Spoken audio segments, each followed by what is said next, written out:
तो आज का जो शेयर रहने वाला है वो है एक बैंक सेक्टर से, ठीक है, बंधन बैंक बोल के, ठीक है। अब शेयर को देखोगे 5 दिन में 4% गिर गया है, 1 महीने में 1.21%, 6 मंथ्स में 15% का एक बेहतरीन रिटर्न्स भी दिया है। 1 साल की बात कर ले तो 19% तक गिर गया है। 5 साल की बात करें तो 48% गिर चुका है शेयर। 5 साल में हमें नेगेटिव रिटर्न्स देखने को मिल रहे हैं यहाँ पे। तो आपने अगर पैसे इन्वेस्ट किए हों ऊपरी लेवल पे 400 के अराउंड, एंड देन ये उसके बाद तो मतलब रुक ही नहीं रहा है, 5 साल से गिरे जा रहा है, गिरे जा रहा है, गिरे जा रहा है, मतलब चढ़ने का नाम ही नहीं है, ठीक है। तो अब मेन क्वेश्चन, करे तो करे क्या? अब ऑब्वियसली कोई भी इंसान अगर इन्वेस्ट कर भी रहा हो तो इन्वेस्ट करके ऑब्वियसली वो 5 साल तक बिना रिटर्न्स के तो ऑब्वियसली रुकने नहीं वाला, ठीक है।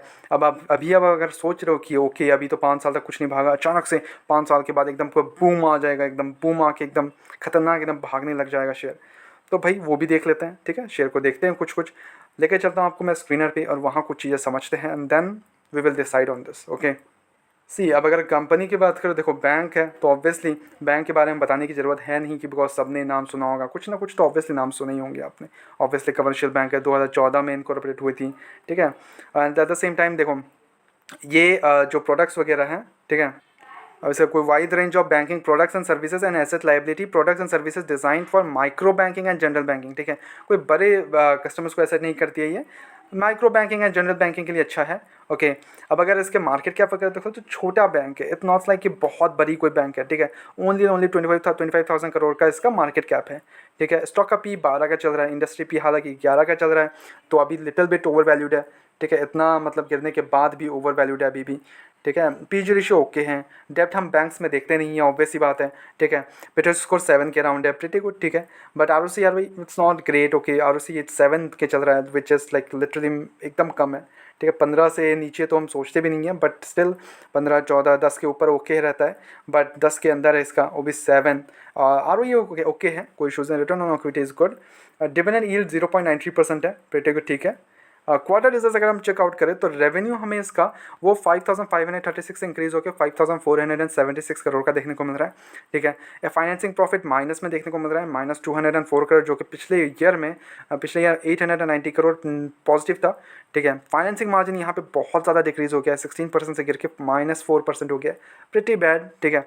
नेट प्रॉफिट अगर देख ले तो 163 करोड़ से गिर के 372 करोड़ का देखने को मिल रहा है, प्रिटी बैड, ठीक है। अर्निंग पर शेयर 6.60 से गिर के 2.31 का देखने को मिल रहा है, प्रिटी बैड, ठीक है। यहाँ पे भी गिरावट देखने को मिल रही है। इन्वेस्टर्स का अगर भरोसा अगर चेकआउट करें हम तो देखो प्रमोटर्स के पास 40% का स्टेक है, they are increase their stake actually, promoters ने अपना माल खुद ही खरीदा है। एफ के पास 24% का स्टेक है, बड़ा स्टेक है, बहुत टाइम से इन्होंने बेचा है ऑब्वियसली। 33-35% का स्टेक था इनका प्रेजेंट मतलब लाइक पास्ट में 34% का दिसंबर क्वार्टर में इनका गया था 2023 में, but now it's 24% only. D के पास हालांकि 16% का स्टेक है, गवर्नमेंट के पास 0.07% का स्टेक है एंड पब्लिक के पास 18% का स्टेक है, ठीक है। Now the main question consider करना क्या चाहिए, सी मेरे हिसाब से बैंक्स अगर आप चूज़ कर रहे हो ना तो I would go with the large banks, okay. मैं लार्ज बैंक्स को ज़्यादा पसंद करता हूँ। अगर मेरे पास अगर कोई भी अगर बैंकिंग सेक्टर से मेरे को एक उठाना हो शेयर तो मैं ऑब्वियसली द बिग प्लेयर्स को उठाना ज़्यादा पसंद करूँगा। और अगर मेरे को ज़्यादा छोटा प्लेयर्स देखने तो why not like Yes Bank वगैरह, अगर क्यों ही देखेंगे हम, है कि नहीं। But obviously we will go with the largest bank, HDFC, ICI, Kotak, इनको चूज़ करना ज़्यादा प्रेफरेबल करूँगा मैं ऑब्वियसली। बट ये नहीं बोल रहा हूँ कि आप इसमें एग्जिट कर लो, ठीक है। अगर आप ऑलरेडी इन्वेस्टेड हो काफ़ी ऊपरी लेवल पे तो भाई देखो लॉस में बेच के कोई फ़ायदा नहीं है। अब इतना साल वेट किया तो थोड़ा टाइम और वेट कर लो। हाँ, you can average it little bit करके, ऐसे एवरेजिंग करके आप नीचे ला सकते हो अपना शेयर प्राइस है वो नीचे करके, एंड देन अगर आपको एग्जिट करना है तो गो अहेड एग्जिट कर सकते हो आप। बट मैं बैंक्स में हमेशा प्रेफर करता हूँ कि the largest banks, large ones, obviously कोई रिस्क नहीं रहता उस पर, लार्ज कैप्स होते हैं लार्ज, और गिरता भी उतना वो नहीं है, आराम से गिरता है, आराम से चढ़ता है, कोई इशूज़ नहीं होते। अपना 12% दे देता है, काफ़ी है बहुत, और डिविडेंड्स वगैरह काफ़ी मिल जाते हैं, ओके रहता है, कोई इशूज़ नहीं होते तब, ठीक है।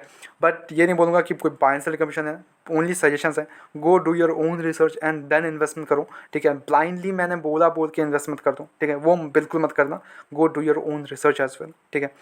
मेरा जो प्रेफरेबल होता है, मैं लार्ज बैंक्स में ज़्यादा प्रेफरेबल होता हूँ कि मेरे को लार्ज बैंक्स में एक दो, और बैंक्स में उतना ज़्यादा उठाता भी नहीं हूँ, अपना NBFCs ओके हैं, बैंक्स में एक दो रख लेता हूँ, काफ़ी है, ठीक है। अपने पोर्टफोलियो में एक दो बैंक्स होंगे वो काफ़ी है, बहुत काफ़ी है, ठीक है। अब उतना ज़्यादा बैंक्स रख के कोई थोड़ी ना करेंगे, ठीक है, सिंपल सी बात है। उतना ज़्यादा बैंक्स तो आप ऑब्वियसली रखोगे, द बिगेस्ट बैंक्स ऑब्वियसली रखोगे आप, छोटे बैंक्स को आप क्यों ही प्रेफरेबल करोगे। बट गो है, अगर आपको जाना है ऑलरेडी आप फ्रेश एंट्री के लिए जाना चाहते हो तो कोई इशूज़ नहीं है, but at the same time keep tracking the results and everything, because results काफ़ी ज़्यादा यहाँ पे गिरते पड़ते वो चल रहा है, ठीक है। कभी गिरा कभी उठा, कभी गिरा देना कभी उठा, ये वाला सीन चल रहा है। ये नहीं कि कॉन्स्टेंटली एक अच्छा खासा नंबर्स प्रेजेंट कर रहे हो, ऐसा हुआ नहीं है एक्चुअली।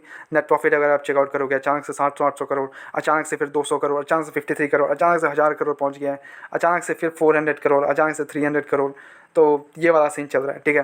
तो इसलिए काफ़ी इनकन्सिस्टेंट है अपने प्रॉफिट्स में, तो वो वाला सीन मेरे को सही नहीं होता है, ठीक है। बट गो है डू, अगर आपको करना है then do the investments, but keep tracking the results and everything, ताकि आपको अपना इन्वेस्टमेंट ट्रैक कर सकूँ, ठीक है। कोई भी बाय एंड सेल रिकमेंडेशन बिल्कुल भी नहीं है, ओनली सजेशन है, please take it as a suggestion, okay. मिलता है नेक्स्ट वीडियोस में। Don't forget like the video and subscribe the channel.